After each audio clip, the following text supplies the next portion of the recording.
What is up, everybody? I think we are live. I surprised Garrett. I didn't even tell him. Bro just blindsided me. What the crap? Nice. Oh, hey, there we are. Yeah, we blindsided everyone, including myself. It's like I should probably text Declan and tell him I'm on. Bro just goes live. Like, all right, okay. It's fine. Whatever. I was watching you. Just trying to get the stream up. Jeez, sue Goodness. What is up, everybody? How goes it, man? Good. How are you, man? Long time no talk. No kidding. We haven't talked since before the holidays, so that's kind of wild. Yeah, it's been a crazy holiday, man. How was yours? All good? Good. Yeah, I was a lot of driving. We drove, I think it was 18 hours to get to Utah for Christmas, and then we went and spent some time in a cabin, and I unplugged completely from technology for about a week, so it's pretty dope. It was nice. That's nice.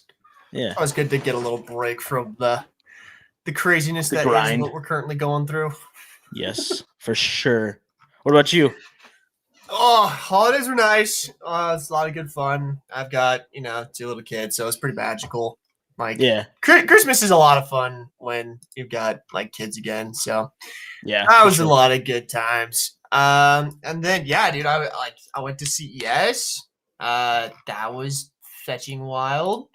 So I got a lot to talk about there, but we'll get to that in a sec. And yeah, dude, it's just been a crazy couple of weeks with like the TikTok ban and stuff. It's been interesting. Yeah, Trying I to bet figure that's that pretty all nuts. out.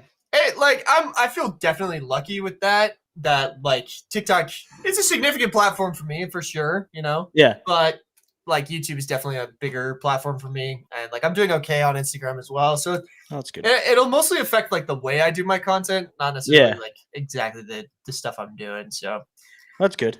but still frustrating, still just crazy sitting here like, man, is something gonna happen? Is something not gonna happen? We're just rolling with it. I was supposed to speak about augmented reality effects and gaming and stuff at a TikTok event on the 25th.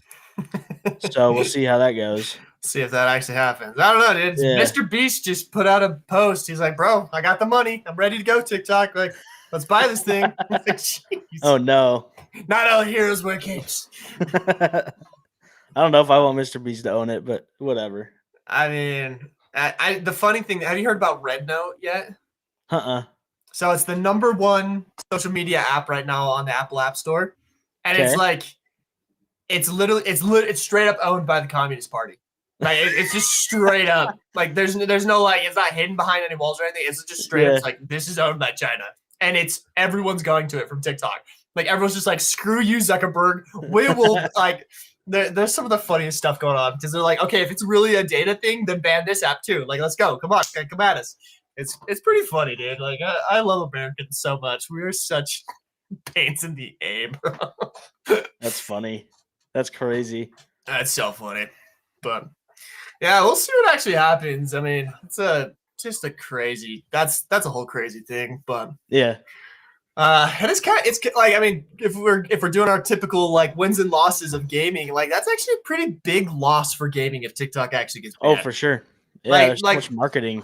So much marketing. Like I don't think Helldivers would be nearly as big as it is without the help of TikTok. Like the whole Malevelon Creek like stuff, like that's what got me interested in Helldivers. Is I kept hearing about Malevelon Creek. I was like, what is this Malevelon Creek?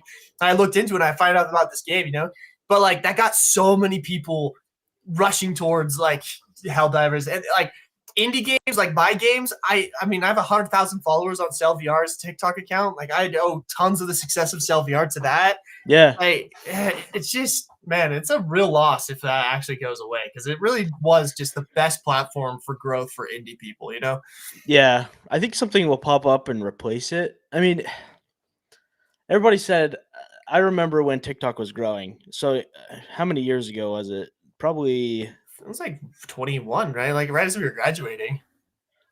Oh, no. It was way before that I remember seeing TikTok. I remember Really? and telling people, "Hey, TikTok's gonna be big," 'cause a bunch of my family still loved Vine videos.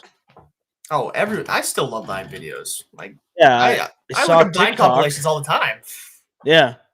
I saw TikTok and I was like, "This is gonna be the next Vine," and people were like, No way, that's crazy." And then I was like, "No, I promise, like, this is what a bunch of people are investing a ton of time and stuff into." And a lot of people I talked to about it were like, "No, nothing will ever replace Vine. Vine, you can't get rid of that." And then TikTok well surpassed what Vine was, but I think if TikTok does go away, there will be something that will replace it. There's too much success with the live selling market that TikTok has created for, like, retailers and stuff too, that I don't think it would go away So forever. so I kind of have some interesting thoughts on that side of things if we want to talk about that. But like YouTube has a shop thing Yeah. implemented into it, Okay. but I didn't know that. it doesn't work. Like Yeah. again, I don't put too much time into it as like with the Garett the Gamer stuff or like Sell VR for that reason. On Sell VR, I do sell some merch attached to like my Yeah. stuff, but like I literally haven't generated a single sale off of like that, you know? The YouTube, yeah. Like just the TikTok shop was so genius because not only did it handle all of the like buying and stuff, but it also handled a Yeah. lot of like the influencer relations. Oh, for Like sure. my wife, for example, she's been growing on TikTok a little bit, and she actually got sent some free samples, and they Oh, have cool. all of it just like it's all compartmentalized into the app. So like they send Yeah. you free samples, and it's literally like, hey, we'll charge your credit card in 14 days if you don't post a video about the free samples we sent you. And then That's like, crazy. Can you send them yes, back? no, I Or think do like they the do, like, the agreement. relationship and stuff through there too? So Like, my they wife find had to you? request it. Yeah. So it's like all of that is Oh, managed okay. within the app. So like my wife requested it from like the company she was working with, and then they Yeah. sent them to him. And that's kind of like the agreement. It's like, hey, if you request and we agree, like you will post about this, and if you don't, we just charge you what we would have like That's for sending you. crazy. And it's super nice. And then like on top of that, like you post it and there's an instant link where you get commission off of it as a creator. Like it was just Yeah. really well done from all aspects. Like they just kind of handled everything about like influencer relations. You didn't have to work about contracts because it was all just done through the app. You knew exactly Yeah. what you're going to get out of things.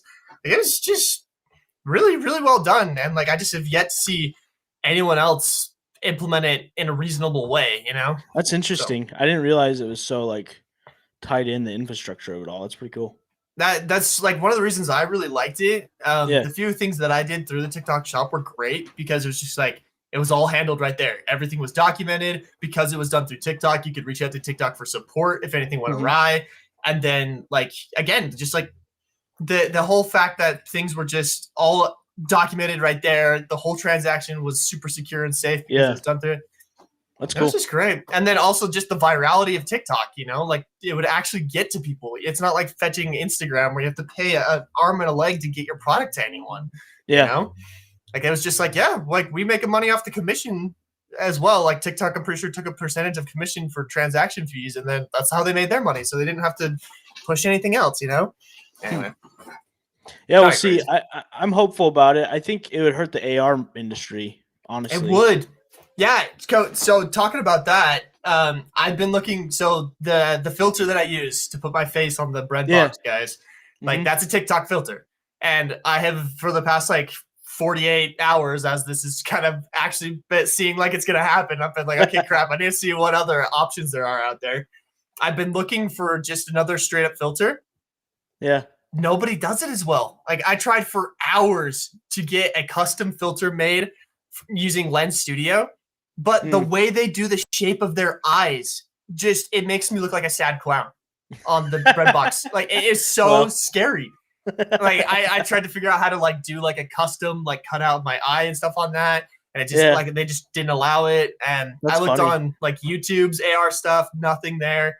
I'm like, dang, dude, that's crazy. The one Have thing they I didn't released that find, yet? The YouTube AR stuff? it's not. I was looking through their existing stuff, Oh, okay. and there wasn't anything like existing. But I feel like you could. I saw a couple filters. Where I feel like if you flip this around, it'd be close. So But I have access to all that. I have, a TikTok or a YouTube effect creator account, and I don't remember seeing like a lot of that like face manipulation stuff. No, they They were don't have just a faking lot it. of it yet. I feel like the stuff that I did see of it was more like tracking. So like people were putting masks on and stuff like Yeah, that. yeah. Oh, I'm zoomed in. AI thinks we're going to be real up close and personal for this one. Goodness.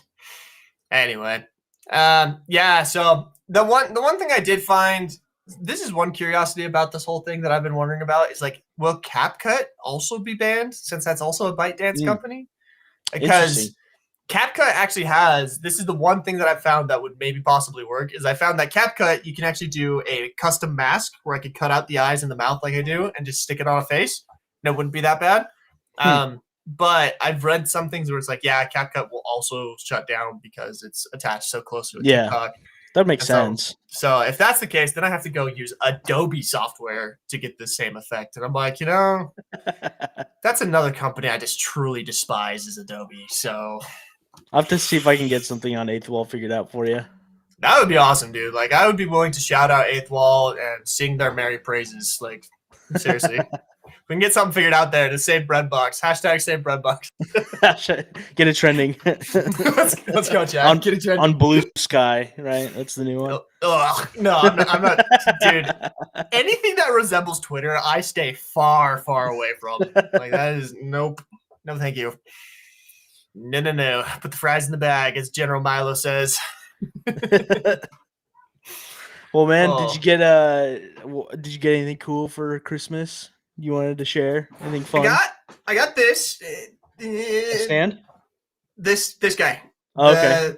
It's a control. It's a driving sim like setup, and I was trying it out on stream yesterday, and it is hecka fun, dude. Like, holy crap! I've been playing this game called Beam. What is it, chat? Drive Beam NG or something like that. Okay.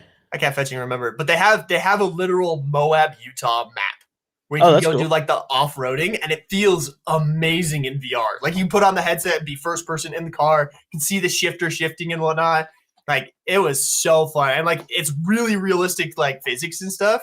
And with the feedback of the wheel, like, holy crap, that was a ton of fun. We were messing around yesterday on that with chat. That does sound fun. Good time. But man, that I was thinking about, I was like, there's not very many good driving games in VR, dude. Well, that's because it was such a problem for so long for like people getting sick. Yeah. I mean, you remember the one that we did, the spaceship one where you could fly around when we were in the lab on campus? No, which one? Wait. Spaceship? There was one that you were a spaceship and you could like fly around. You were like car. Air car. Yeah, you were a bus or something. Yeah. Air car. That one. I had some good VR legs, but that one made me sick every time I played it. Yeah, no, it is tricky because like our game Hard Drive, I feel like it's like one of the major things of why people don't play for a long time is it's just like, like you get sick. It's true. Mm-hmm. But man, dude, like with that steering wheel and stuff, I didn't feel sick at all. And I was like flipping upside down from like doing things wrong on the hills and whatnot. But dude, I was Hard Drive. Oh, sorry. I was going to ask, how are the disc battles going in that? Dude, I'm trying what I can to get people to go and try it because they are so much fun, dude. Yeah. I jumped in this morning to record some footage, and there was just like 3 guys in there, and we just went at it for like 30 minutes. And I recorded the whole thing from like a third person perspective, and it'll go live tomorrow. But it's so fun. I'm tempted to like make an entire game, just like take the code from that game and just put it into a new game. That's just the disc battles because of how fun just that part of it is. Yeah. Golly, it's such a good time. It's just that game has been so interesting because the people who love that game have just given it such high praises. They play it a ton, but we just have a really hard time keeping new players. Yeah. We're trying to figure out if it's like something with the onboarding experience, if we just did like the user experience design wrong. It's been an interesting case study in like launching a game using existing communities. I love the game. Like I was just playing it today. I was just like, this just turned out so great. It's everything I wanted it to be. But hey, like sometimes it's just not what the people want. It's not what the people want, and that's okay. Yeah. That's something you gotta realize as a developer. Sometimes you're just not gonna make what they want. That's okay. For sure. How are your polls? It's mixed, which is so frustrating. So, for those of you who don't know, I put out I put out 3 games that my team is potentially going to develop in 2025. The 3 game names were Monsters and Mazes, Certain Depths, and Z-Route. And I put a poll out on literally every social media platform I'm a part of. So Discord, YouTube, Instagram, and TikTok. Literally everyone had a different answer. So frustrating, dude. So what you're saying is you have to make all 3.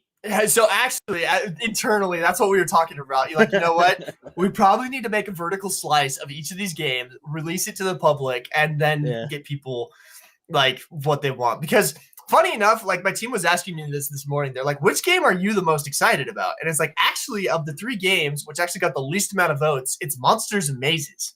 Because the whole idea behind Monsters and Mazes is that it was going to be Dead by Daylight in VR, but to iterate on Dead by Daylight, I wanted to make it so it's not the stupid generators over and over and over again.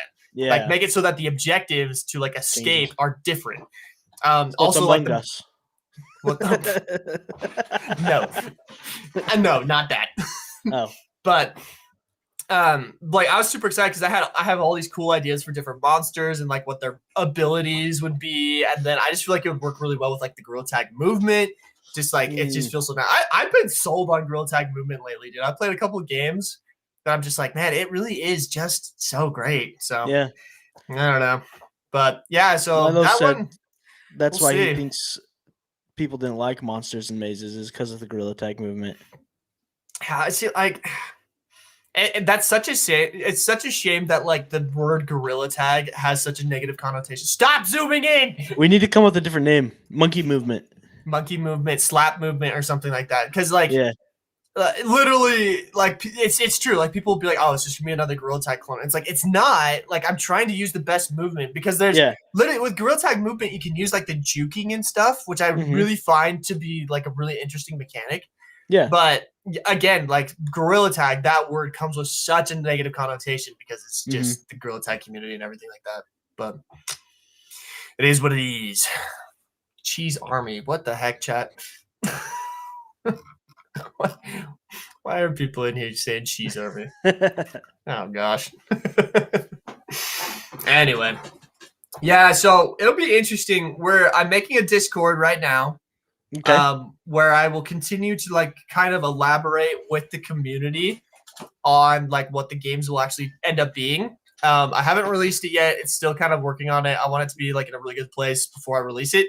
But yeah, in the coming probably days, I will release an invite link on like the Cell VR channel and Garett the Gamer Discord. Just saying like, hey, come check out game number 3. And then basically people will be able to select the role of which game they want to see built. And then they could be a part of the iteration process as we start like prototyping and whatnot. So awesome. Look out for that, chat. You got a lot of Discords to monitor now. Yeah, I think. I need to get one set up. I've been starting to post more content about creating stuff in Studio, so I need to get something set up for people who have questions about Studio. You know, funny enough. So I have a dead channel. It's not dead, but I have an old channel, the Garett's Guides. Did you ever see that one? I looked on that the other day randomly. Out of nowhere, it's getting just tens of thousands of views. That's awesome. It has like over 1,000 subscribers and whatnot. I'm like, apparently I need to make some more tutorial videos. Heck yeah, dude. That's awesome. Fetch. So I might be making some tutorial videos, and honestly, like if you want me to post some of yours on there, I'd be happy to do that. Yeah. Could be cool. I think the more spaces, the merrier. I'm hoping to start actually making some for Niantic next month. Nice. So that's the goal. But I hope you get it, man. Thanks. Sick. Well, I got a 3D printer. I stole one of my friends from Utah's 3D printer, and it's killing me. I've been fixing it. On a boat? Yeah, it's the bottom of a boat. Yeah, it's the benchy that everybody prints, and I just can't get these layers on the bottom right. So I've been troubleshooting that for like 48 hours. So hard. So what kind of printer is it? So it's a hand-me-down printer, so I didn't have to spend any money. It's an Ender 3 Max. Oh, yeah. Yeah, that'll do it. Do 3 bags. So I got some stuff to modify it. I'm gonna like take it apart and go through and deep clean everything and make sure everything's tightened and like do all the Recalibrate it. do everything, and then hopefully that'll get some of these problems done. But I mean, I got it to print, which was good, and I fixed a couple of like little things. It's just not printing the best on the bottom layers. If you can see here, they're all like bubbly. Yeah, I can see that. And then up the sides, it's fine. So we're getting there. At some point, I know I'm gonna hyperfixate on 3D printing, but I am 3D printing is so cool. It is crazy, dude. Like, yeah, I'm a really big Star Wars nerd, right? Yeah. And I found this guy on TikTok, ironically, rip, but he's called Galactic Armory, and he makes just 3D files of all the clone helmets and gives these awesome tutorials on how to like paint them and whatnot. And I'm just like, oh, if I had a 3D printer where I could print out clone helmets, I'll be done. Like that'll be the last you see of me. So one of my good friends who gave me this printer, so he upgraded to a company called Bamboo, which if you're getting a 3D printer, Bamboo Labs. You just need a Bamboo Lab. Like you buy that and never have to worry about troubleshooting anything. It just works. They are great. Yeah, I've heard that from several people now. Yeah, so I have this old Ender and I'm trying to like troubleshoot it, and it's like fun for me to tinker with it. It's gonna teach me how to like take it apart and put it back together and like change out the motherboard. Is probably valuable for like getting familiar with what's common, right? Yeah, so it'll be fun, but he does high quality cosplay helmets. So he's done a bunch for Star Wars. I think he did one for Helldivers. I feel like most people in that space have done at least something Helldivers edition for the last little while. So the big thing that he's super excited about is Arcane. There's a ton of people in the Arcane community, the League of Legends anime, that I'm trying are getting into 3D printing. So they're working on creating Vise gauntlets that actually are functional. So you can like press stuff inside of them and they'll like expand out and you can like clamp them on and they'll move, like have moving parts that'll put everything together, and like that's pretty crazy. Yeah. That's crazy. I'd love to see that. Freaking cosplayers are so genius. Yeah. One of my favorite memes of the past like 10 years probably is when Disney was remaking Beauty and the Beast. Like everyone was showing like cosplayers compared to Disney. It's like cosplayer, $1,000 budget, Disney, $300 million budget, and the cosplay looked better. Oh yeah, for sure. Looked better. It's like, dang, dude. Like I got mad respect for cosplayers. Yeah. Heck yeah, Arcane is on top. Best anime ever. It's so good. I'll admit, I still haven't watched season 2 yet, but oh man, I'll get there. It's good. Someday. You have to let us know when you watch it. I'm sure you'll see me in utter distress emotionally. That's all I've heard of it. That's what I've heard. Breadbox will be talking about it. Breadbox will cry. Yeah, if Breadbox is still around.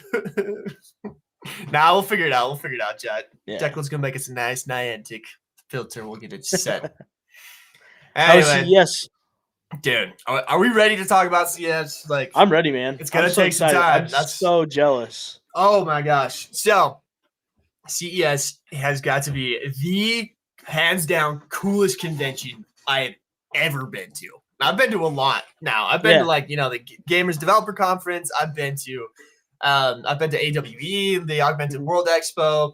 Like, I've been to some pretty crazy conferences. This one, hands down, takes the cake. Like, it was just the most insane thing. I'm trying to figure out what's going to be the best way to, like, share all the photos I took, because holy fetch, they were insane. Slideshow. How bad will it be if I just show it to the camera? Terrible. Yeah, so, like, flying car. Oh, there cool. You go, Chad. Anyway, so I got invited. I was planning on going to CES anyway. But I had this company called Momotion that reached out to me and said, "Hey, we'll pay for your ticket if you come down and check out our product." Oh, amazing. So I got a free ticket from Momotion. Like, huge shout out to those guys. I'm super excited to make a post about them tomorrow. That's fun. They'll be showing up tomorrow. I'm planning on making a best of CES, like all the stuff that I saw. Oh, cool. Except fetching. Now I'm hearing Nintendo Switch 2 is supposed to be leaked tomorrow, and Halo just announced it's coming out on the Nintendo Switch 2 and also the PlayStation. So it's like, oh, there's so much news. Nuts. There's so much news to cover, dude. This is the problem. I try to post only 3 times a week, but there's sometimes where I'm like, man, I should probably post more because there's just news that I want to cover. But I'm swamped right now, chat. I'm swamped. There's too much to do. Anyway, so I got sent down there and I spent a lot of time with this company. They make robotic and self-driving like yard care stuff. Cool. That's crazy. They're sending me an autonomous lawnmower. And like when they first reached out to me about it, I was like, why would you guys reach out to me? And they're like, just listen, okay? Like you can play VR. How much time? That's literally what they said. Like, how much time do you lose mowing your lawn? I was like, I don't know, maybe like an hour or so a week. It's like, yeah, every summer on average, Americans lose like there's like some crazy number of like hundreds of hours of their summer because they have to mow their lawn. It's like that's crazy. This thing. That's like if you're mowing your lawn, you're not gaming, dude. Like, come on. So I'm like, hey, I'm sold. Like, yeah, check it out. So I'll see if I can pull up a picture of that guy. Super sick. They had like a really awesome display there. They also just did. So this is what it looks like. Chat, if you can see that. Kinda, yeah. Gotta try to not glare it. It's super cool. I'm gonna do a more in-depth video. You'll see it show up in my video tomorrow. But yeah, it's just this self-driving thing. They showed it at the conference, just going around. It's amazing. It just goes around and mows the lawn, and when it's done or like runs out of charge, it just goes back to its charge station. So it's like your Roomba for your lawn. Yeah, like that's exactly it. But it's like it looked so cool. Like here's a picture. Here's like a little video of like charging. Like this just have this little charge station, just goes plugs itself in. Crazy, insane, dude. Absolutely insane. It's just like they're so cool. Like they're so cool looking. I'm so curious to see what my neighbors think when I have this thing on my lawn. How big's your lawn? That thing looks tiny, giant. like, yeah, exactly. Big. It'll go across one time and be done. Little tiny guy. Anyway, yeah, super cool company. Just stuff like this. Like this is a guy controlling a robot. It's probably super hard to see. He's wearing this exosuit, but he's controlling a robot using the exosuit.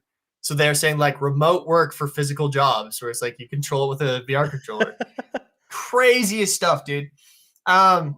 Like there was a ton of stuff like this. So this is an automated snowblower. It's like an autonomous snowblower that I saw. This was a company I was super stoked about. You can't really see it, but there's this thing on the top of this gaming chair right here. Yeah. Focus. So that's a 3D sound apparatus. Cool. Basically, so you attach it to your gaming chair, and it creates 3D sound, like akin to what you'd have on your headphones, but you don't have to wear the headphones. That's dope.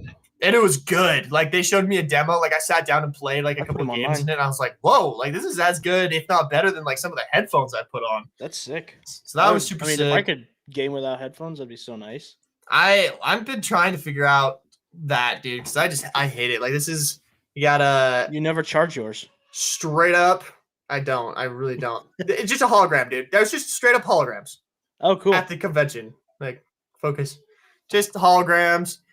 I tried out some really interesting, like, VR stuff. Mm-hmm.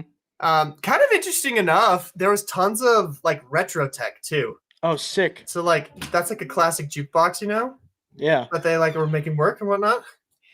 And then there was also just, like, kind of fun stuff like that, which is kind of crazy.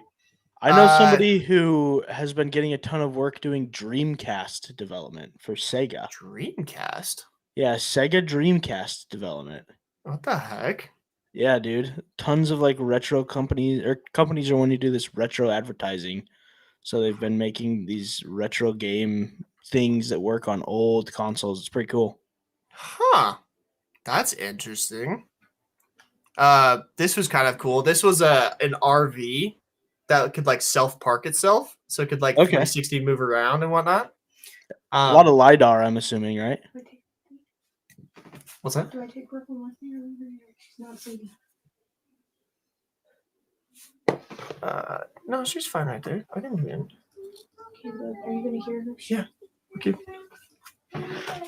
Sorry, I had to talk to the wife for just a second. No, you're good. No problem. I have no idea how they do this, dude. Like they showed like a couple of like you can remote control it, and it kind of seemed limited because it was like it has like that one wheel in the front, Yeah. So I don't know how well it actually works, and it was actually pretty small. Like this was kind of the funny thing is like there was tons of like Asian companies, and I'm 6'2". You know, Yeah. like I'm a pretty big guy. I weigh like 220 pounds or whatever. He's 5'10", And so chat. like when I freaking when I like tried out a lot of these stuff that were made by like Asian companies, it was like, hey bro, you need to make this bigger. Like I tried on. Let me show you this picture of when I tried on this VR glove. I tried on this VR glove that I was super excited about, but my hand like I look like a fat hand right there. Like that's my hand, like barely fitting in this stupid controller. Cause like they're sitting there like pulling it onto my hand because it's too small. And I'm like, guys, like I feel like I have pretty average American hands. Like y'all need to make it bigger. That's funny. So it's freaking crazy, dude. Motorized snowboard that I saw fetching crazy. Oh, that is cool. Just that'd be fun. There's a couple of this was like one of the best of CES. It's a freaking Roomba with an arm on the front, so it can like pick up stuff in its way. Like won awards. I was like, this is the dumbest thing. But the thing I couldn't stop thinking of when I saw it was that cloud. That's so dumb. That's funny. Just dude, like I mean, like that is straight up just like the future. Like the stuff that it was there's robots, holograms, virtual reality, augmented. Like there was just everything. Flying cars, fetching tanks made by John Deere. Like. Was it like an electronic tractor? It was like a self-driving tractor of sorts. Dude, everything is self-driving. That's I guess the thing this year. So the way that the convention was set up, or at least the way that I inferred it was set up, is there was a kind of like looking for partners section where it was just kind of tons of random tech. That's where like a lot of the like robotics and like the like different the Roomba stuff was all kind of over there. And then there was a whole, they called it micro mobility is what they had the name for it. So it was like electric bikes, electric scooters, electric surfboards, like it was just all these like mini moving machines basically. But then they had a whole automotive section, right?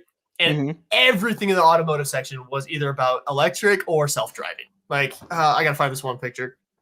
There's I Am Robot, super dude. Interesting, dude. It's all becoming real. Straight up. Which like is interesting. Or iRobot. Where is that stupid picture? Okay, so this picture right here, this is like half a car. Like, so that bottom thing is a car, and basically what this company's idea is like, hey, this is a self-driving moving vehicle. Basically, you put whatever you want on top of it, and it'll take it there. So I don't know. Interesting to see like the different ways people are expecting to use that. Tons of just like micro mobility machines, tons of self-drive. There's tons of like self-driving taxi companies that were there, and they were actually there was one company that like literally they like launched their product in Las Vegas. They were like, okay, it's now driving. You could book a taxi that was self-driving in Las Vegas, which is kind of terrifying. Yeah. I don't trust the self-driving cars yet.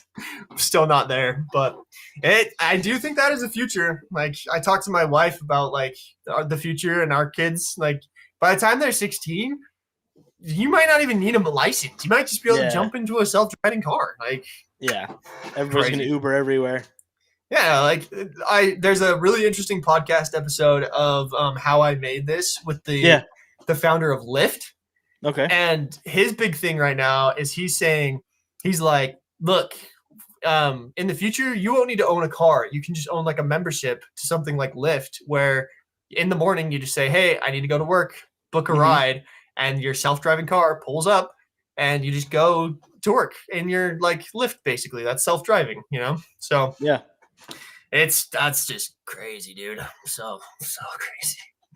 That sounds well, so one of the things, my grandpa owns a car dealership, and I was down there. He owns a Chevy and a Toyota dealership, and he has one of the new Silverados that's fully electric. Yep.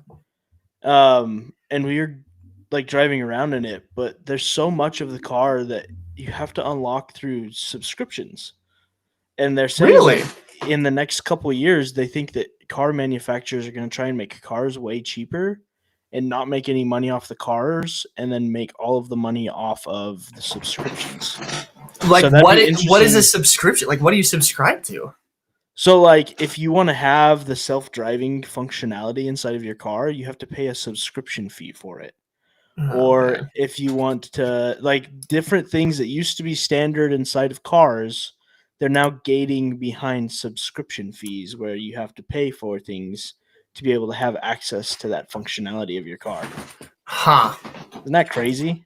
I don't love that. I hate no, it's so subscriptions with all my stupid. heart.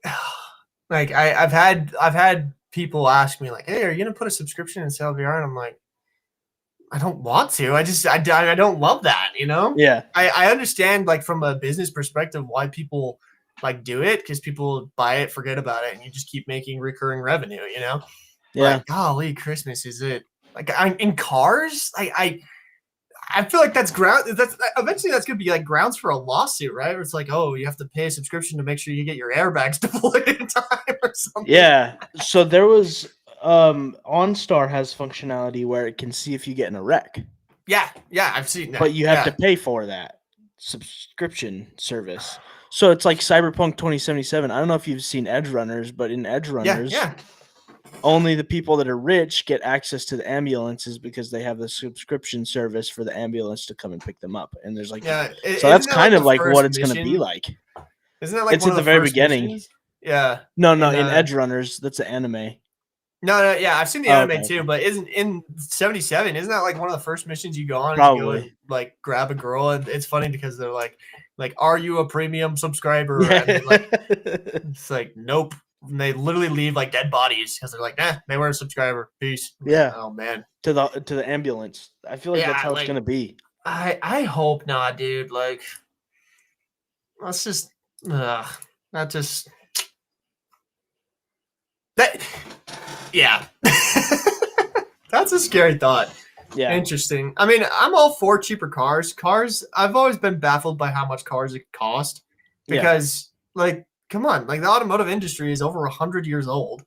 You would think they would have figured how to make things the right price, right? Like, I don't know. It's just crazy to me. Yeah, I don't know. I hope it doesn't go that way, but it'd be interesting, like, if they have all these self-driving cars and you're not owning a car yourself, but you're paying for a service, like that kind of defeats that whole strategy that my grandpa was telling me about. So it'd be interesting to see like the battle between the car manufacturer and the car renters and like the driving services. And it'll be an interesting battle to see over the next couple of years. It will be interesting. I'm kind of curious. Like, unfortunately, I feel like it's going to come down to a battle of lobbying the government to ban one or the other.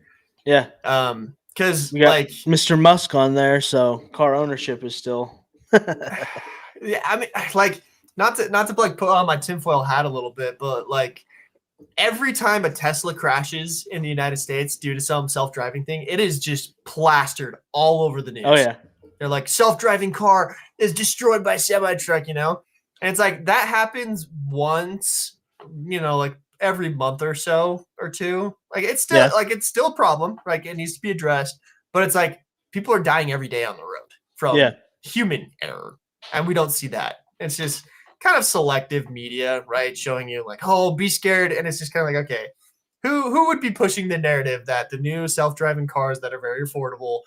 Like, yeah, there's my tinfoil hat for the podcast of the day. Good, we got that tinfoil hat. Get that out of the way. But yeah, I don't know, dude. I am curious to see because, like I mean, the automotive industry, like as evidenced by like CES, is a huge power. Like, oh, for sure. Like the amount of money that some of those companies were putting into their booths and stuff was insane. Like there's a straight up company that had an entire yacht in the booth. Like and like John Deere literally had these ginormous self-driving tractors that like took up a giant portion. Like the amount of money that is in the automotive industry is unreal. And so the amount of they're money not going to give up. Like conventions. I mean, I've grown up going to conventions, and it always blows my mind how much money people spend on their booths. Oh, I mean, like I've been to quite a few conventions now, and it really does make you stand out. You know, like this company that I went to, like you saw, they had their little lawnmowers going across like the thing. Like it really made them eye popping. You know? I'm really excited to like kind of work with them to help market their products. I really do think it's cool. Cool. So yeah, we'll see, man. It's self-driving cars, flying vehicles. Not as much AI this time around. I feel like a lot of people kind of put it on like their signs. It was like AI, blah blah blah. But it wasn't too bad. Crap. None of the AI wearable devices that don't do anything. Not really. I feel like that's starting to hit its the pinnacle, right, where it'll come back down. I mean, I told you about that study, right? That said that if something has AI in the title, it's actually less likely to sell to like average customers. Yeah, it's just confusing. I feel like it's not the case in like a business level. Like I feel like when it comes to like B2B type business, AI is like, the only place I ever see so much AI mentioned in different areas is LinkedIn. Like I get linked on, and it's everywhere, and everybody's so optimistic about it. But like in the real world, everyone's kind of like, cares. Yeah, everyone's just look at this awesome picture I made with AI. That's it.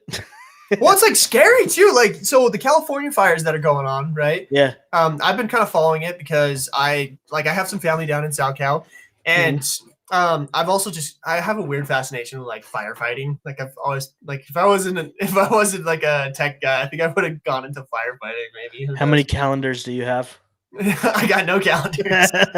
No calendars. No firefighter calendars. No firefighter calendars. But like I've been watching the fires and whatnot, but one of the things that was scary is like my wife was showing me a post on Facebook, and it was like this very realistic picture of like these bears they looked like they had been burned, right? And it looked really real. And the only reason I could tell that it was AI is literally in the corner said generated by AI. Yeah. I'm like, bro, like that's getting pretty crazy.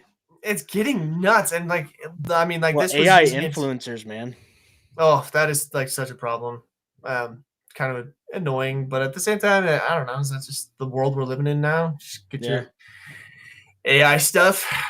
Callum really wants to know, how many consoles have I played on? How many consoles have you played on, Declan? I feel like you've played on more consoles than I have.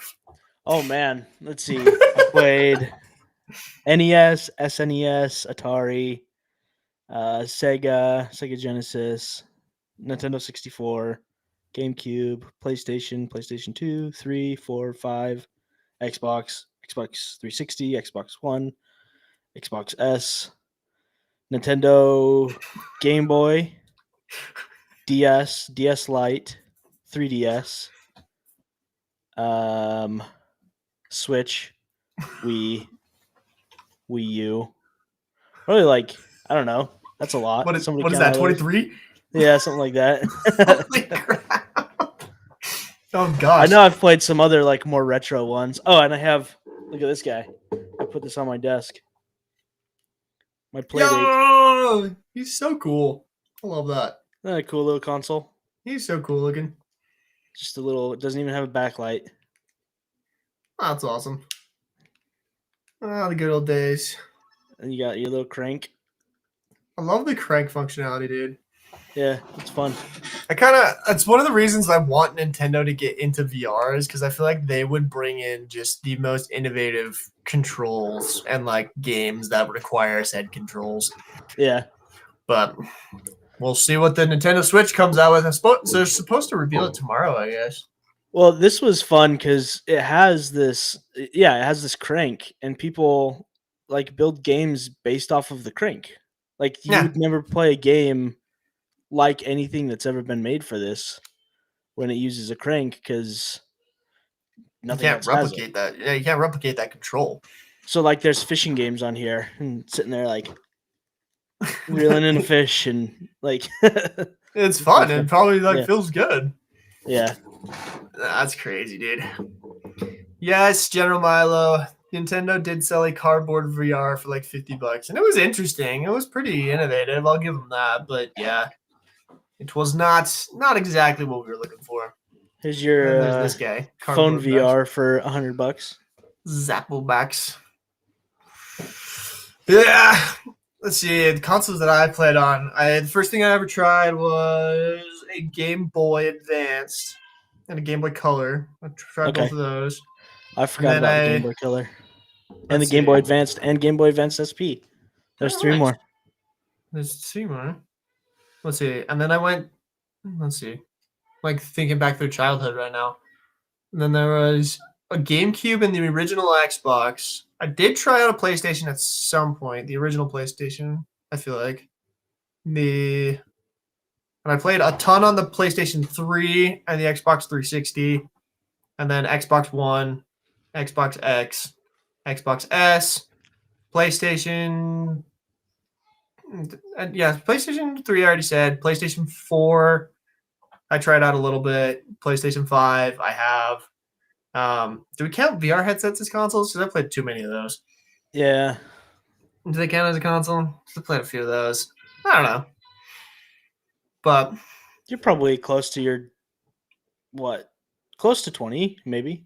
Probably Nintendo. I have the Nintendo Switch. Like, if you count all the VR headsets that I've tried so many headsets that like those are all technically a different console if you think about it. And then like I've tried, like I guess when you say played, like that's kind of a loaded question because like I've tried tons of headsets and tons of like I've tried arcade machines. I've tried the Atari, the original Atari. I've tried the NES. I've tried everything. So those were all consoles that I've owned. Yeah. So like I haven't like the honest and truly the first console that I ever owned was I owned the Game Boy and I owned a Wii. And now I own a PlayStation 5, an Xbox X, a whole lot of VR headsets, Nintendo Switch, and I do own a Wii. I have a Wii back there. Can't see it right now, but I do have a Wii. I'm gonna play it on stream sometime. I'm gonna crank out the old Wii Sports. Awesome. Heck it's so fun. I'm so excited. Logan Latham has a great question. Favorite movie adaptation for a game, and what are some that you feel should get a movie adaptation? Helldivers for sure. Did you see? They're making one. Oh, really? I didn't see that. They announced it at CES. Awesome. Yeah, they're making a Helldivers movie. Okay. It's gonna be. I'm here nor there on it. So far, they haven't announced. So okay. The cast. They haven't announced the cast. They haven't really announced like who's handling it because like Sony has basically made two adaptations. They've made The Last of Us and they've made the Uncharted. Uncharted was fine, and The Last of Us was amazing. Right. So I'm kind of curious because lately the other stuff that Sony has been making, like freaking Kraven the Hunter, Madam Web, those have been awful. So, yeah, that's different though. That's a different group. It's true. It's true. It's a different arm, but I do worry now that they're like doing more like live action video adaptations because they're also doing like a God of War series and they're also doing like a Horizon World, or not Horizon World, screw that up. Horizon Zero Dawn show. Like they're doing a lot more, and I'm just kind of worried they're just going to reuse talent, but that talent sucks. And then they cancel stuff like the freaking Spider-Man Across the Spider-Verse sequel. And I'm like, what? Do you Wait, not they like canceled money? that? Apparently, I could be spouting that out. Did you double check me on that? Like that is one of my favorite movies made in the past like 10 years. Is this Spider-Man with Miles Morales? The animation, everything is just it's incredible. But no, they just showed a new trailer for it. Nah. Or no. Okay. But yeah, like as far as games that need an adaptation, here's my how to save Disney. You ready for this? If Disney wants to save Star Wars and make a good movie again, they should make a movie adaptation of The Force Unleashed. Just imagine fetching Starkiller coming at it in the big screen. You could cast literally the same voice actor. He's an amazing actor. I feel like he would do amazing on live stream. And you know what they need to do is just make a rated R Star Wars movie and give everybody all the gore and violence that they want from Star Wars. Everyone wants to see those Twi'lek movies. No, not what I was talking about. But I thought that was for sure what you're going for. I want somebody to get cut in half and just like all of their organs fall out of their body. Nah, you can't. Lightsabers don't kill anyone anymore. Now, have you seen the newest stuff? Like you can get stabbed and you're fine, bro. You just walk away, and no one dies anymore in the movies. Freaking Disney, man. Turn down the heat of the lightsabers or something. Ooh, another good question. Oh, what was the real fast before we look at Jenny's question? What was the best movie adaptation that you've seen so far? What did you like?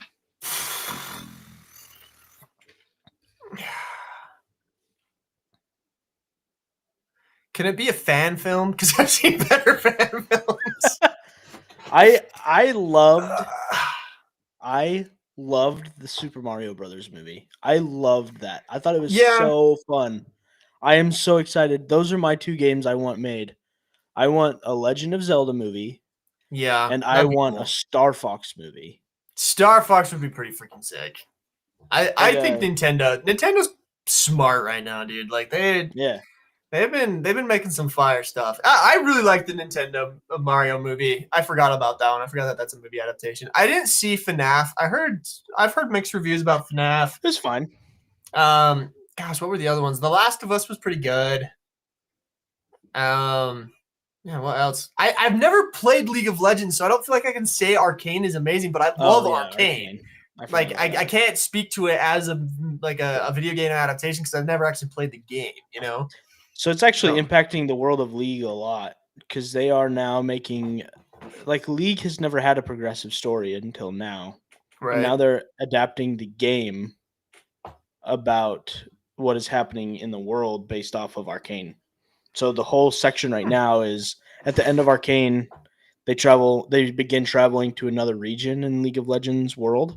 Okay. And now the new season of League of Legends is all based around that world, and they're kind of building the world so that when the anime comes out, it'll all be inside of all this stuff that's happening in game. So they had an event that happened, and it's supposed to progress the story of some characters, and that's cool. That's cool. Yeah. That's cool. I could get behind that. I don't know. I like the continuity of that, you know? I think that's cool. Yeah. It's because I know a lot of people were myself included, I was like, man, Arcane is so sick. What great lore. And I deep dove into the lore, reading up on all the stuff. Mm-hmm. And then I was like, maybe I should try the game. And I just remember you and Matt saying how freaking toxic the game is. Yeah, I played it last night and I was so pissed by the end of my gaming session. I was so mad. I just can't I didn't even play a real game. I played ARAMs, which are just casual.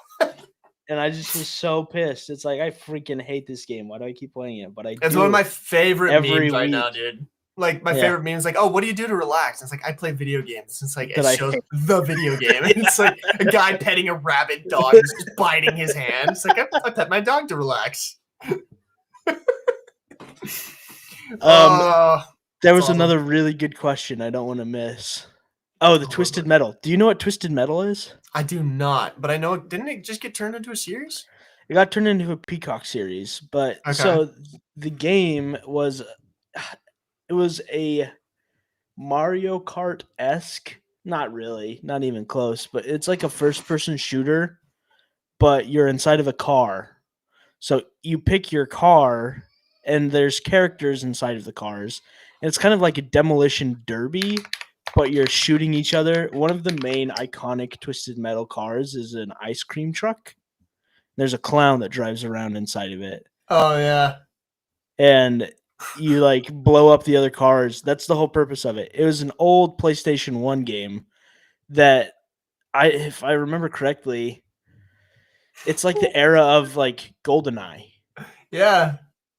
It looks a little newer than that because it's a little bit better graphics from what I'm seeing. The original one? Maybe not. This is a different one. It was on the PlayStation 1, the very first one. Yeah, the OG one. Holy crap. Mm-hmm. That looks so fun. That's awesome. I think it'd be a fun game. I'd love to see Twisted Metal remade. I feel the coolest thing that I've seen in the last couple of years that I'm super excited about are Sega announcing that they're bringing back a bunch of old titles from their old video game repository. So that's cool. Super Taxi or whatever it's called. Wait, what? Crazy Taxi? Yeah, Crazy Taxi is being remade right now. Yes, that game was legendary. Jet Set Radio is getting a remake. I'm so pumped. If you guys have heard us talk about Jet Set Radio before, Declan has plugged Jet Set Radio big time. So that's going to be so much fun. I'm kind of worried about the art style because it's very different than the original Jet Set Radio, which is part of the beauty of it. But yeah, I think that type of game would be fun. That'd be an interesting idea for a VR game. Well, I was actually gonna say, I feel like that's something that could fit in well in like the Xbox like economy because like have you seen all the stuff with what's it called? Rocket League. Like that game, you like literally people are playing soccer with the car. I feel like if you created like basically a team deathmatch type car game, like that'd be cool. I haven't seen that in a while. I think that would do well personally. Yeah. Oh yeah, Enchanted had a good description. It's a third-person arena crash course game with different weapons and abilities. So you're just fighting against each other. That's cool. Pretty fun. I could see it. I can see that working in flat screen pretty well. Virtual reality, again, like the problem is motion sickness. I feel like something like that would go really hard. Although I've been playing the crap out of that mech game, Iron Rebellion. That is another genre of video game that needs to come back. Yes. I have a game I'm cooking up in my head for it actually, but so I'm not spilling any beans on that one. Let me look up the name of this game real fast. I had a networking call the other day with somebody who lives here in Dallas. Okay. And he worked on Mech Assault, I want to say. Wait, Mech Assault Online? No, like the original one on the Xbox. Yeah. Like old school. Yeah. He was he was the art director. That was the first thing that started his career. He worked on like 4 or 5 different mech games like this. Bro, this just unlocked a memory in my head. So I was talking to him. Dude, when I got my Xbox, this game came alongside the game that I had, which was the Clone Wars. But it required Xbox Live to play it, so we could never play it. So we would just sit there and watch the trailer. Yeah. Because it was so cool looking. But holy fetch, this game is awesome. He was one of the main people that worked on it. And I was talking to him about it, and he was talking about he basically had this PowerPoint of all the different stuff that he's worked on over the years. And every single one that he was like the lead art director of or like doing a bunch of stuff for. And then he went and worked at some XR part of the industry for a while too, working on some XR projects that I've used. But like, I just was remembering all of this stuff over and over and over again that he was talking about. It's like, man, you like did so much for my childhood. Like, it's crazy that I'm just having a casual conversation with this guy when he built like some crazy memories that I have being a little kid playing video games on my Xbox.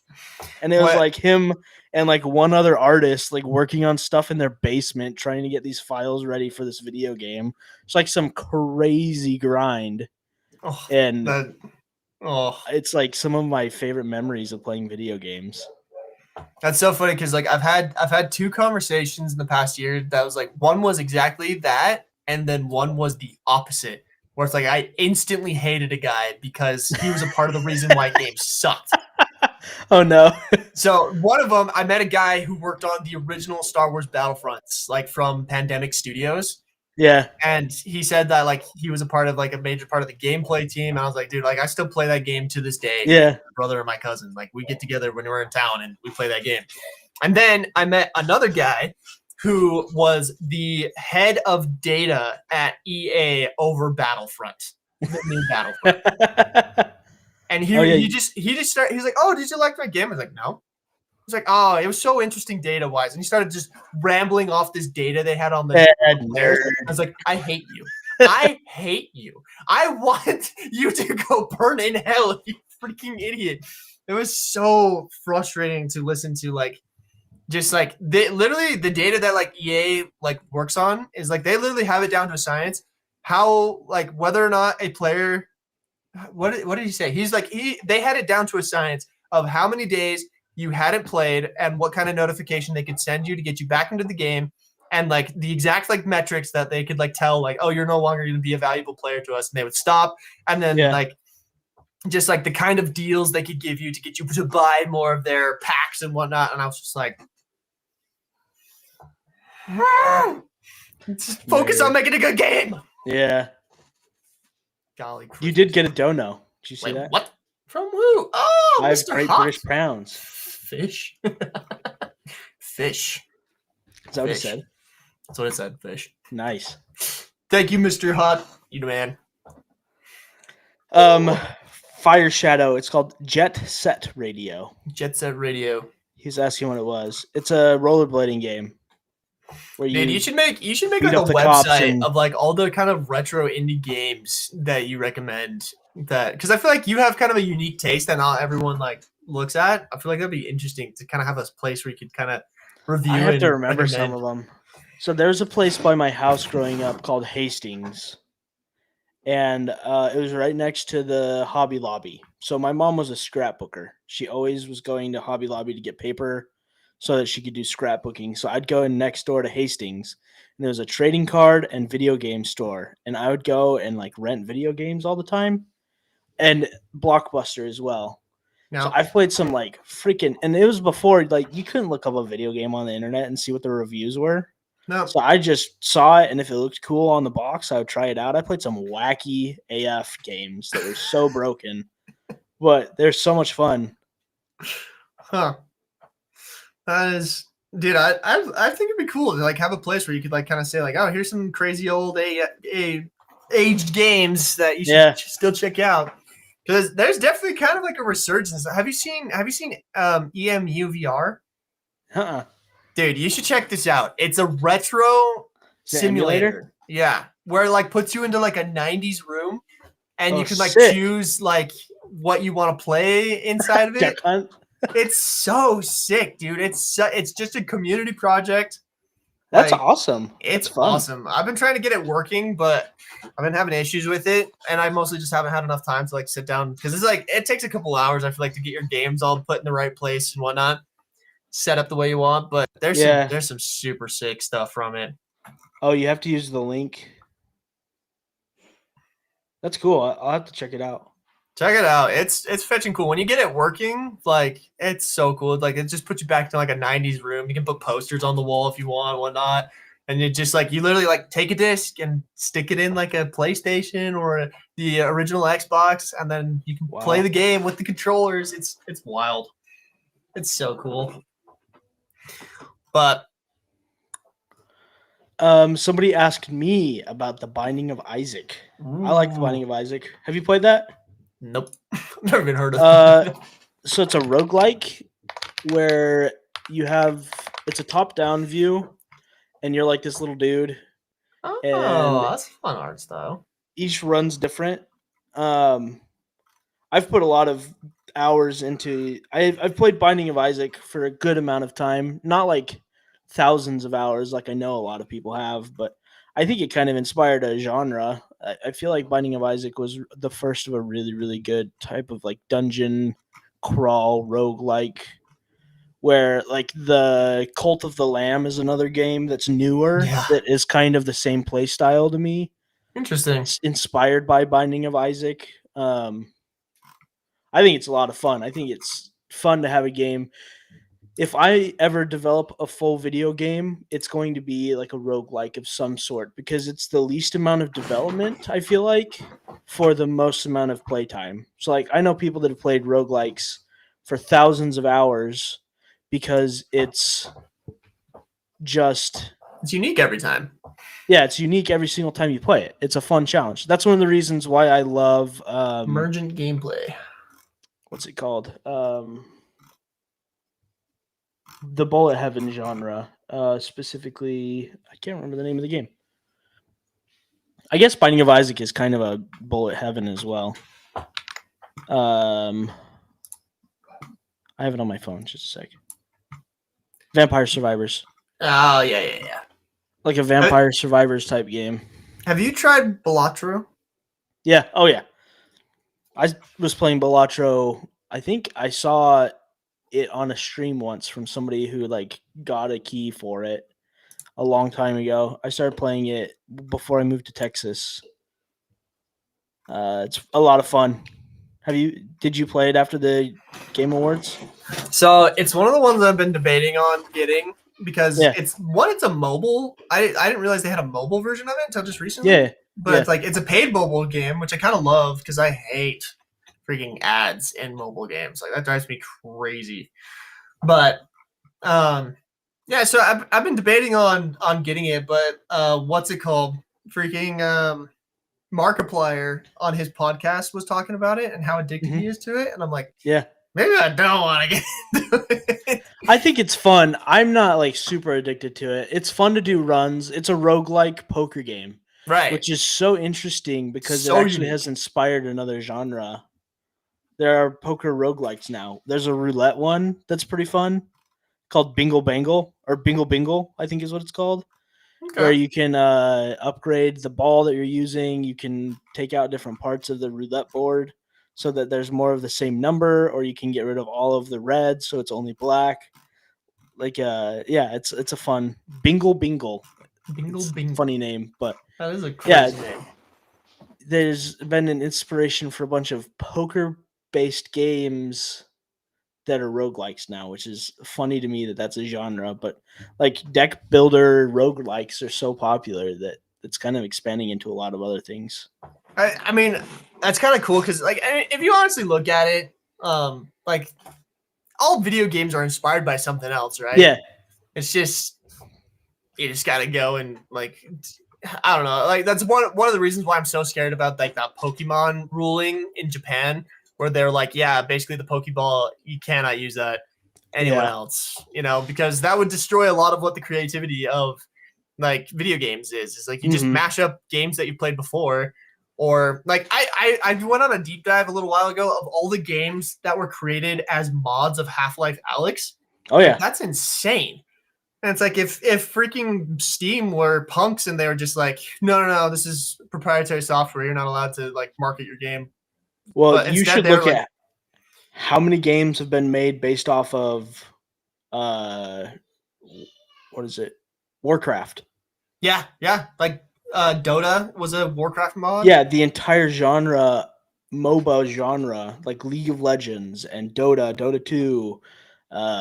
There's so many games that are based off of a mod from Warcraft. Like, that's crazy. I think tower defense games are started as a mod from Warcraft as well. Like, wouldn't surprise me.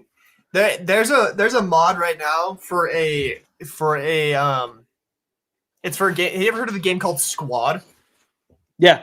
Yeah. So it's like big Battlefield type game, but somebody modded it to look like Star Wars, where you're the clones and the droids, and you go to like all the planets. Look up the mod. It's called Galactic Contention. It is the best Star Wars game that's been made ever, in my opinion. It's like it's the Battlefront 3 that we will never get, and it's like, oh, I'm just like, please, somebody come along and give those developers some actual money and the rights to make it. And a branding deal, yeah. It would be one of the most amazing games ever made. That's awesome. Anyway, mods are crazy. I need to do a post at some point talking about all the mods, all the games that started as mods. Yeah. Oh yeah, cool you can do that easy. I would just pick like one game, like all the mods from Doom. Just talk about those. Half-Life. I feel like Half-Life Alyx, Doom, and World of Warcraft are the three where like tons of stuff is stemmed from. Yeah. So it's pretty cool, man. Yo, you made a video on that. I did make a video on that, Enchanted. You were right. Galactic Contention. I need to stream that sometime. That's so sick. Dude, I need to stream this year. I'm gonna start streaming this year. Dude, do it. I'm gonna do some developer live streams, but I also want to stream some games. I'm gonna stream the whole Bluey game. Just kidding. People can watch me play Keepy Uppies for hours. Bingo. I love Bluey, dude. Yeah. No hate on Bluey. I freaking love Bluey. My Patronus is Bandit Healer. I wish mine was. It's who I aspire to be in life, is Bandit Healer. My daughter's is Muffin. Oh yeah.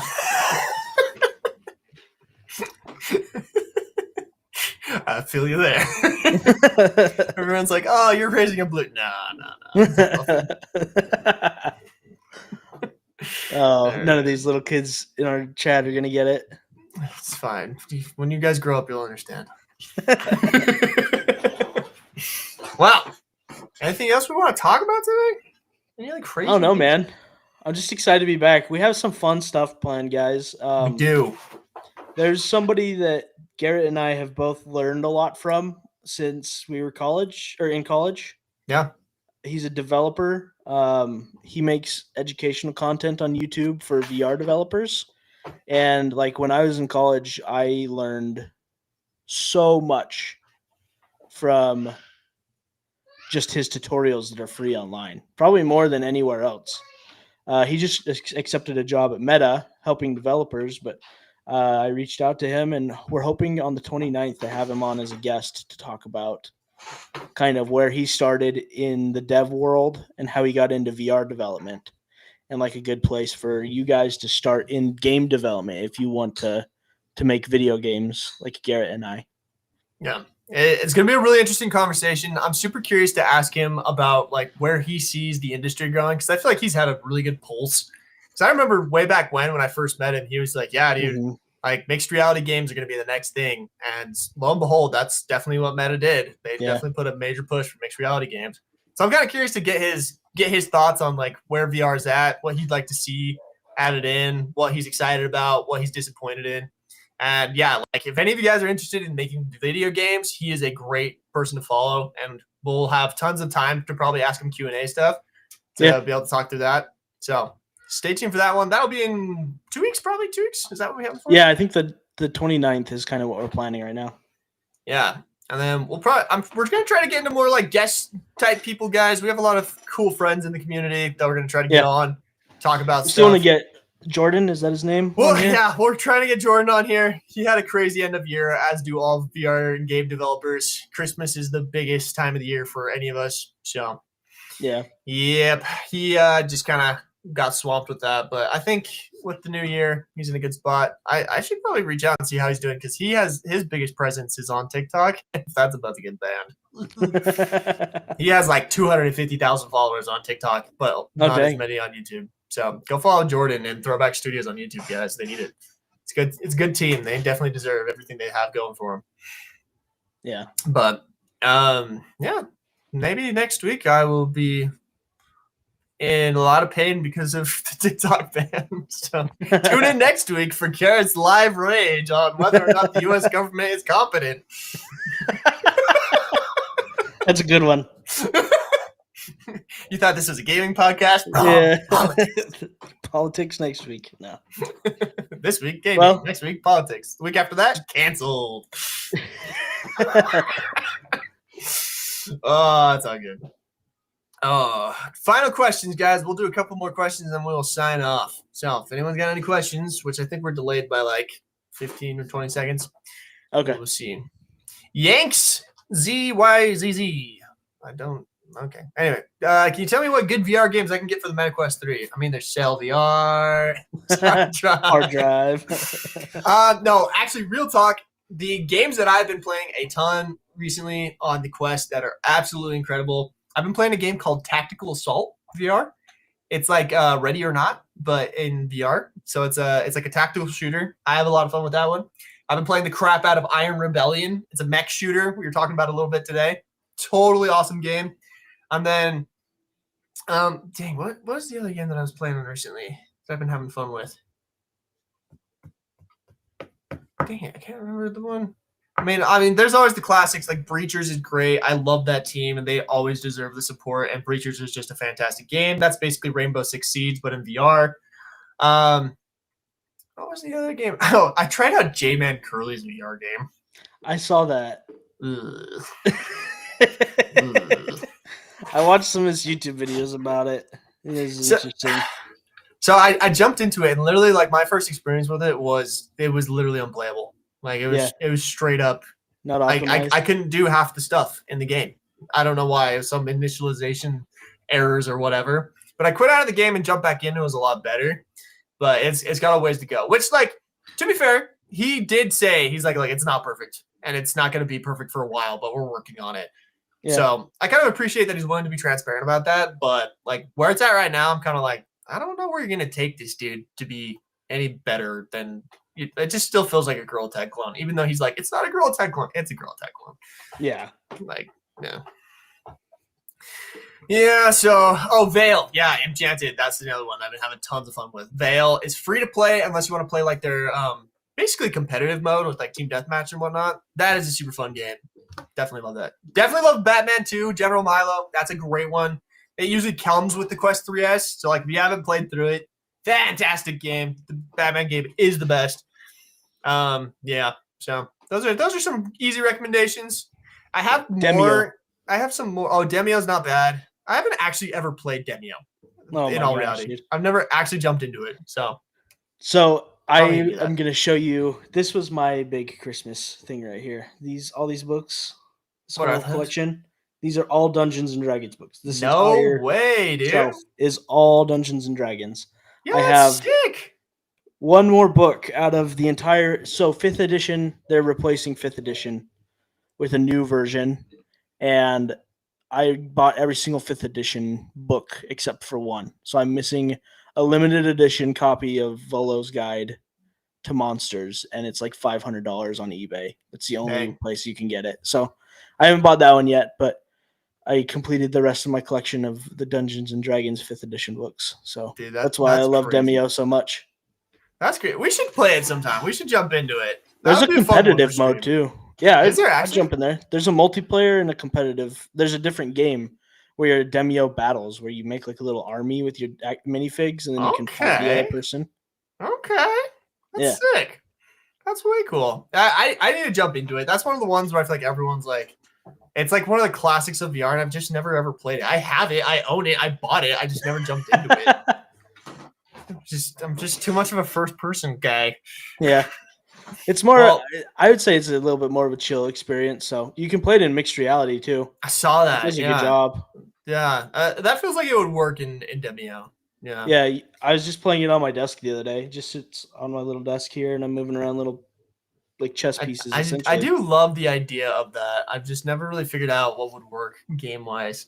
But I talked to some developers who were saying that like they've made both mixed reality and virtual reality games, and they're saying like the retention on mixed reality games is so much higher because it's just so much easier on the brain to like stay in that for longer. So as soon as somebody works out a deal with Mattel to port over a bunch of their board games into VR, like that's going to be such a huge like thing in VR and mixed reality gaming. You can have the Mattel gaming suite where you can just either play in VR or in mixed reality on your table and just play with a ton of friends from all over the place. Just have some sort of avatars, like, or even play against like NPCs when you don't have a buddy to like play a game against. Sure. Like I would love to play like an elongated game of Risk that I can keep coming back to against an AI. Imagine like little animated wars too.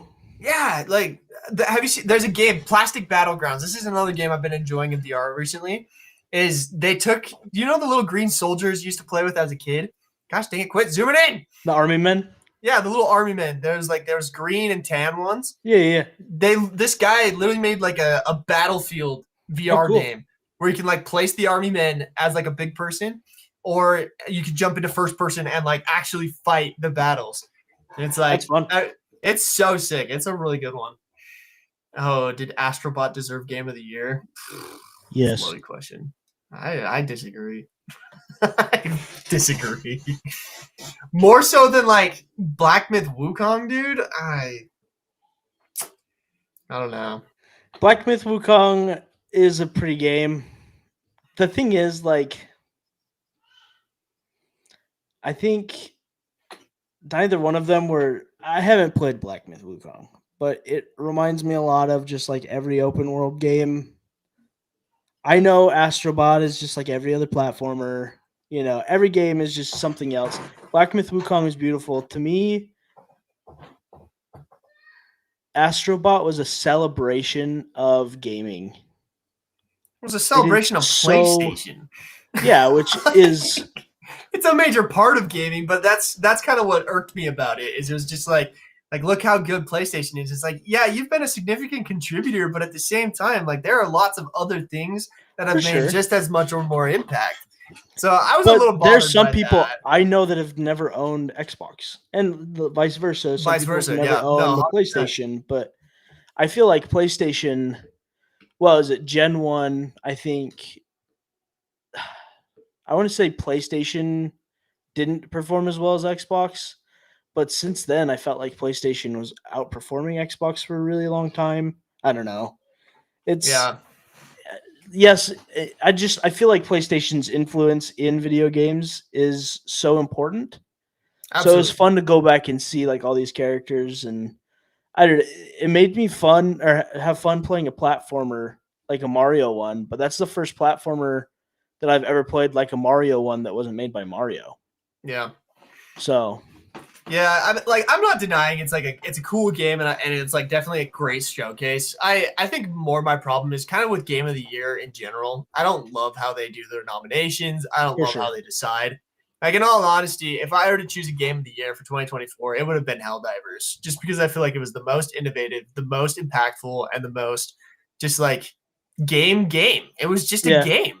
They did have cool mechanics, like a live action or a live service game where you have one person DMing essentially the entire. Yeah, that's like, cool. That's innovative, and like the community impact again. Like, you know, like gaming. It's been a while since a game has so like fundamentally impacted me. Like, I get straight up, if I get a social media post where it's like, we're needed here, I feel like a need to jump in because I know I can help. Like, I just unlocked Super Helldive like 2 nights ago, and it's like, you're still playing it? I didn't know. Oh yeah, dude. I'm still cranking. It's so fun. They just added a bunch of new like stratagems that are super fun. They have like a warthog basically in the game that is so fun to just like on a chill level. We should play. It's fun. It's a good time. I've been addicted to Marvel Rivals, so. How you liking the first season, the new season?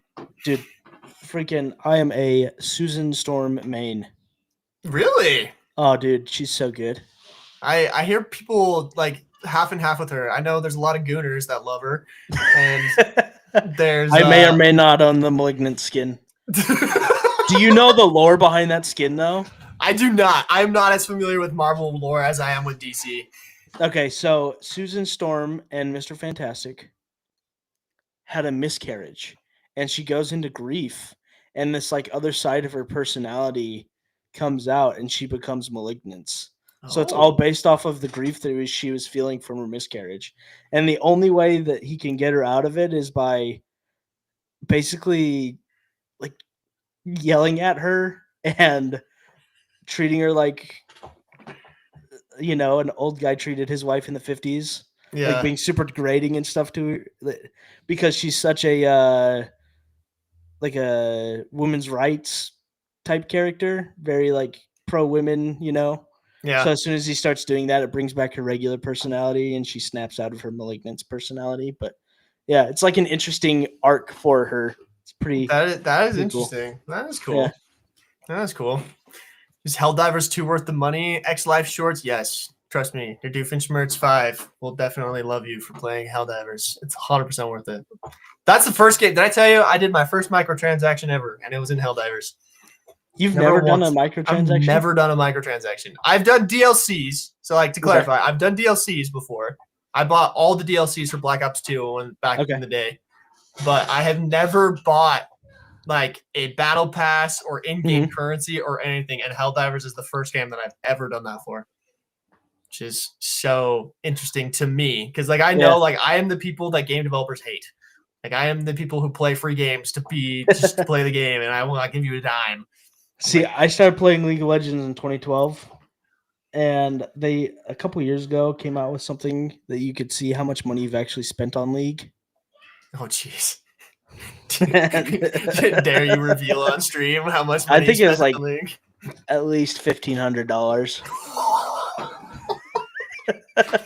Bro, you could have bought a house for that back in 2012. What were you doing?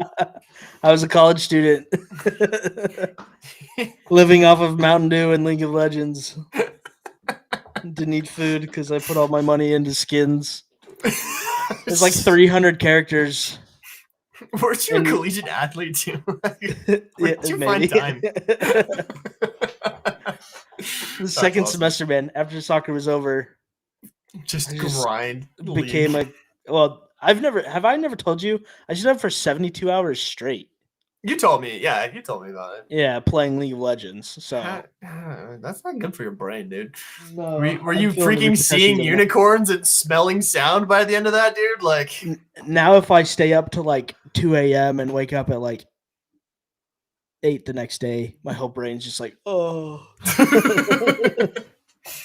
Dude, like my kid woke me up at like 6 a.m. this morning, and I'm like lagging this whole day. It's like I can't do it. I did play Call of Duty over the break. Me and my high school buddies, we played till 4 a.m. Trying to grind a couple of camos. Yeah. And I was just a mess the next day. It was bad. It was so funny. Did I get a Steam Deck or not? Do you have a Steam Deck, Declan? I don't have a Steam Deck, and I was actually debating on getting one.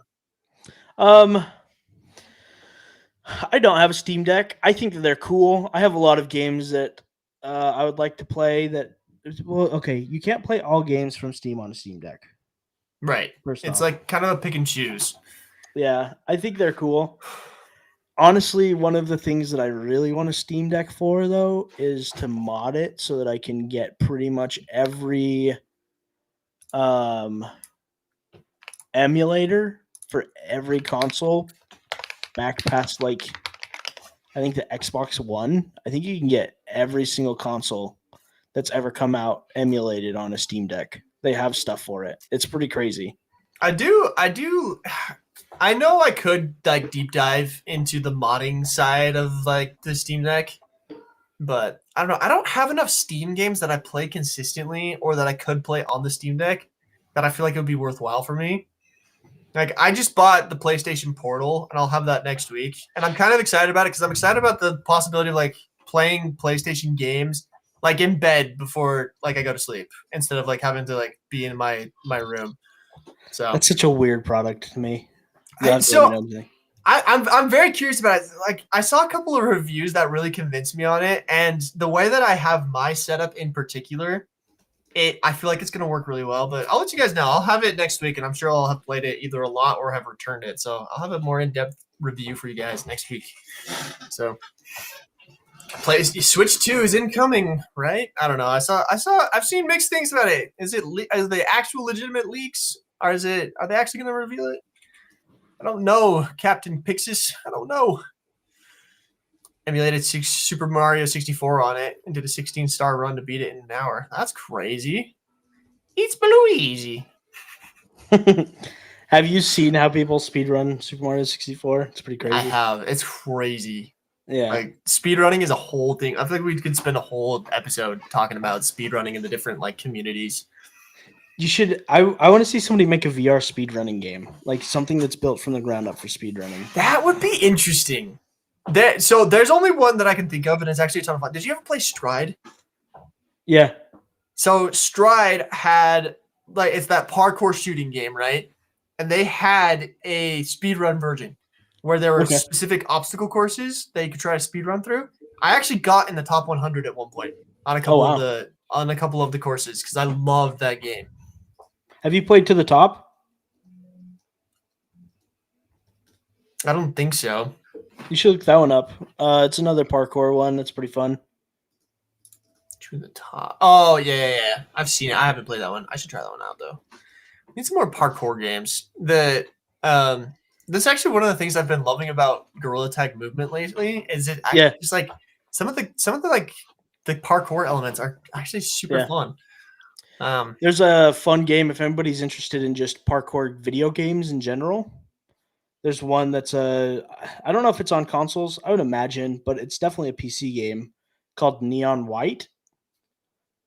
It's a parkour game, but you collect cards as you're playing it, and the cards give you weapons as a primary ability, but then as a secondary ability, you can discard the card and use it for some type of movement. So you have to kill every enemy in the area. So you have to use your guns like correctly, but then you have to discard things in the correct areas as well to be able to make jumps. So like it's a strategy of use your cards and save them for killing things versus maybe being able to speed run corners at a different way because you can discard a card there and get like a bonus.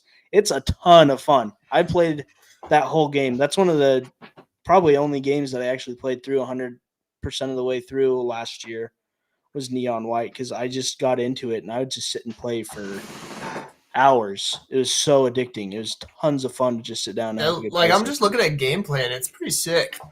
Yeah. But I don't know if my brain can think that fast. You'd be surprised. You're like, all right, I know there's a red card here, and the red card does a sword attack, but as well it can like dash a certain distance, so I can pick it up, kill this one enemy, and then dash across, and then hit somebody else with like my default weapon. Like you get into it and you start thinking about some of the stuff. It's pretty fun. Yeah, see, like people say that, but then I know myself. Like I play Call of Duty where my friends are like, "He's on your left," and I'm like, No, Garett's brain while gaming is camping corner. Look through sight.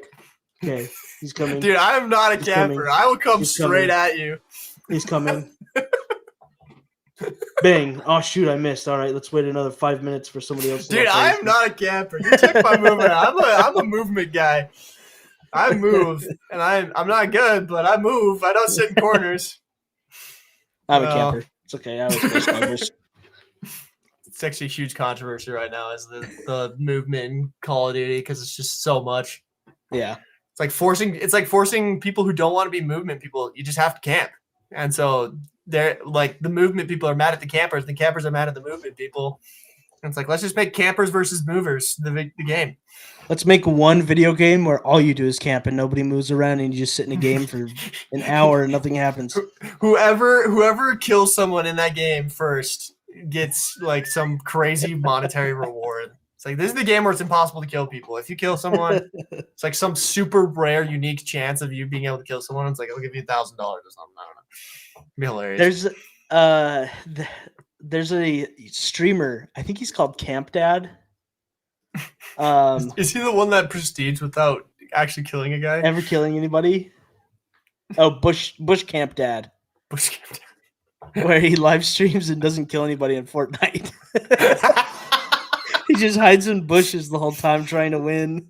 Oh wait, I want to do a stream like that. Like you should watch him. Oh wait, that'd be so funny. Wait, Bush Camp Dad. Bush Camp Dad. Yeah. Yo, he's got a website with goated merch. This dude's a legend. It's pretty funny. Yo, that's so awesome. Yeah, he's almost got 1 million followers on that's so funny, dude. He's almost got 1 million followers on Twitch. That's crazy. His merch is so funny too. I love that.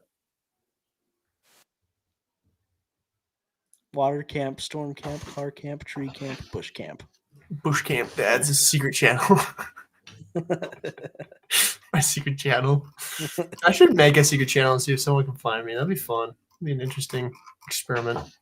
The secret channel. A secret channel. Secret channel. Definitely not Garrett.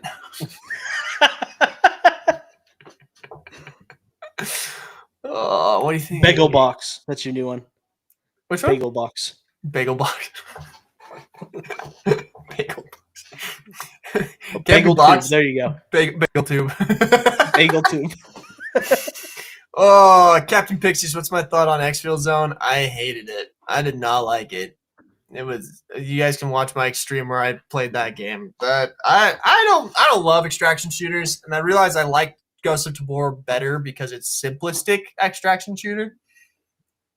But like the games where you fetching have to like eat and drink in order to play, no. I ain't about that. I'm just trying to play a game. Like, do I have dementia? What? Chat's getting out of hand. We gotta end this thing before chat goes too crazy. Hour 30. If I could make a VR game, what would it be about? Probably pirates. Oh, we'll find you, G. Don't worry. That'd be funny. I wonder if I could hide myself well enough that people wouldn't know. I got too many games to work on. Little do you guys know, I'm actually Danny Dev. With a That'd be Y. so crazy if he was actually like just like turned himself into like a no face YouTuber. Need that guy back. He needs to come back. I thought he'd for sure come back with Squid Games Part 2. Yeah. Make another one. Oh, an AR game, X Life? I don't know, dude. AR games are tricky. I'm not sure what I would do. It's one of the reasons why I haven't done it. Dementia. I still think whoever can do like a good board game, to me, that's an underrated market in the XR space. It's just hard though because like there's so many good board games in the world that people I feel like just want to play in AR, but I feel like those companies have been so bad about licensing agreements with like the VR space. So yeah. Black Ops Bunny. No, there has not been any brain rot yet. Knock on wood. We've had a good chat today. We just summoned the brain rotters. We uttered it into the universe, and now they're coming. Anyway. Well, maybe next week we'll have some brain rot. Nope. Sometimes we do a post podcast gaming session, everybody that's just now here. So maybe we'll do that next time. What? Do you have something today? It's almost 5 here, so I got you probably gotta do. But tomorrow not tomorrow, next week. I mean, if you want to play games tomorrow, I'll play games tomorrow. I might be jumping into Helldivers Friday for like a longer stream, Friday night. So I want to do some jump in the crew. We'd have a pretty full crew if we got me, you, Enchanted. I got a few people that are pretty regulars for the crew. I played with my brother a little while ago, and it was his first time playing. That was super fun. I don't know if I can this Friday. My wife loves a book series, and there's a launch party that she's going to for it. What a Onyx nerd, Storm? right? Yeah, nerds. Yep. It's my wife too.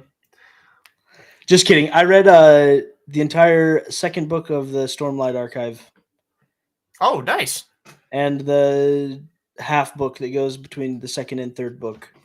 Which one is that? Is that his the one about the thief chick? Yeah. Yep. Edge Dancer? Yeah. There's somebody on here that always talks about Sanderson, so I thought I would bring that up. Dude, I have had the hardest time getting through the final book. I've gotten bored. This is like the first time in a Sanderson book where I'm bored. Really? I just don't really want to know more. It's crazy. Well, it's the end of the first arc of the Stormlight Archive. Yeah, and usually that's like the thing that you want to read about, but I'm kind of like, I don't know, dude. He lost me. It's just crazy. Usually Sanderson's are instant hits for me. I love all of his other books, but this one is just a little slow. It's almost too much. I was talking to my buddies about it, and they're saying it's kind of like reading a textbook because it's so lore heavy towards the end because he's wrapping up so many things. I love that though. I don't know, dude. It was. I'm having a hard time. The characters he's exploring in the book so far, I just don't really care for either.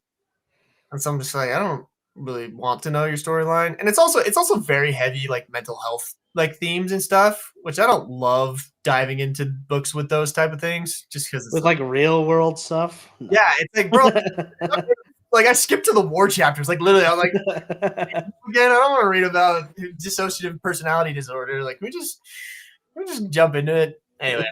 So that's been interesting. But the first 2 books are 2 of my favorite books ever written. Those are amazing. Yeah, one of the best twists. Kaladin's so cool. Kaladin's a goat until he's not. Spoiler alert. Uh-oh. Just kidding. He's still cool, but I don't know. Have you read Red Rising? That is a book series that you should. 100 anyone in chat, if you're looking for a good series to read, Red Rising. That's one of my favorite books I've ever read. Red Rising, Golden Sun, and Morning Stars. The first 3 books, it's like a trilogy arc. Amazing, near perfection. One of the best book series I've ever read. Is Helldivers worth it? Yes, Captain Pixis, it is. Question: which game do you have high and low expectations for in 2025? I have high expectations for GTA 6, actually. It's gonna be a messy, buggy. It's gonna be so bad. Dude, but it's Rockstar. Rockstar doesn't do that. You can't make a video game that big. But if someone could, it would be them, dude. Bugs. If someone could, it could be them. I don't know. I kind of after the whole fiasco with freaking Cyberpunk 2077 and how people ripped that one to shreds. But that was from a totally different studio. Like I feel like I don't know. This is kind of why I have high expectations for it, right? Because I'm just kind of sitting here like I think if anyone could pull off a darn near perfect open world game to the scale of what Grand Theft Auto 6 is like claiming they're gonna be, it would be them. So, but we'll see. Like I'm happy to prove wrong, but so far the reputation of Rockstar is like they don't have to like they're making money off of GTA 5 still. Like they don't have to rush it. Like they're in no rush. Yeah. They can make it as good as they darn well please. What are the other games that are coming out this year? Games of 2025. Subnautica. I've never played the first Subnautica. I've only watched like gameplay of it, and I know they're making a second one that's like very much on. But like I kind of have low expectations for that one. Like I don't know. Subnautica I know is loved by so many people, but I'm kind of curious how they're gonna expand on that. So we'll see. I think there's tons of lore in Subnautica that you have to really get into play that they could do like awesome stuff in. Yeah. Monster Hunter Wilds is like I'm here nor there on that one. I know a lot of people are really excited about it. I've never played Monster Hunter, so I don't really know. But I know a lot of people are really excited about that. I'm excited to see how Hyper Light Breakers people start playing that one. Ooh, the new That's Metroid. A good indie one. The new Metroid game. Metroid, what is it? Fetch. I don't know. I feel like I have higher expectations for Metroid just because it's Nintendo. Elden Ring game, I feel like I have low expectations for because it's just gonna be another Elden Ring game. I don't know. Marvel 1943 Rise of Hydra. I've got no expectations for that. I have very low expectations for Assassin's Creed Shadows. I'll be honest. Like I don't know. I'm kind of about it. I used to love Assassin's Creed. Like it was a super cool franchise. It had super cool lore going. But like I feel like Black Flag was the last time it was really fun. Yeah. Like since then it's just been There's a new Donkey Kong game coming out this month, isn't there? Oh yeah, Donkey Kong Country Returns. That one looks fun. Excited for that. I don't know. I'm trying to get into Grand Theft Auto again. I used to play it a lot in high school, so I'm probably gonna jump into some Grand Theft Auto. We're pretty. I'm almost to chat. We are almost to the subscriber count we need to do our Minecraft arc. We're almost there. We're almost there. I said at 500,000 subs, we would start streaming Minecraft, and we are, what is that? 15,000 away? No, less than that. 14,000. Dang, chat, you crazy. All right, Borderlands 4. I'm excited for that. I have high expectations. That could be cool. That could be cool. I love Borderlands, and they've sucked over the last little bit. So I'm hoping it's good. The new Doom game. I was about to say that. Dark Ages looks so good. You're freaking medieval guy. That one's a good one. 100% down for that. Definitely want that one. Yeah. Super. If there's multiplayer, we gotta play that together. I don't know if you saw the multiplayer from the last Doom. I didn't play it at all. I didn't really see it either, though. I played 2016 like crazy. Was that Eternal? No, that was 2016. That was just Doom 2016. Yeah. And then I played a little bit of Eternal. My brother played that one quite a bit. Dude, the music. When the Doom music kicks in, bro. Like, yes, sir. No, that'll be fun. That'll be a good one. So the multiplayer on Doom Eternal was one person was the Doom guy and two people were like creatures. So it was a back and forth battle between the two people that were playing the monsters and the guy that was playing the Doom guy. Pretty cool. Very unique. All right, man. I got to dip out. Okay. Let's wrap this thing up. Thank you, everyone, for coming to the Practically Reality Podcast. We go live every Wednesday, at 1 p.m. Pacific time, usually, unless Garett's late, like he was today, or technical difficulties befall us. We got some cool guests coming up here soon. So stay tuned for that. Next week, we will probably talk a little bit about the PlayStation Portal, seeing as I'm getting mine tomorrow. So if you guys are interested in hearing my thoughts on that. And also, we will see what happens with the TikTok ban by that point next week. So yeah. we will some fun stuff see to chat the about. The future of Breadbox is hanging in the balance, guys. It's going to be crazy. But future of Garett's channel. Thank you guys all for coming, and we will see you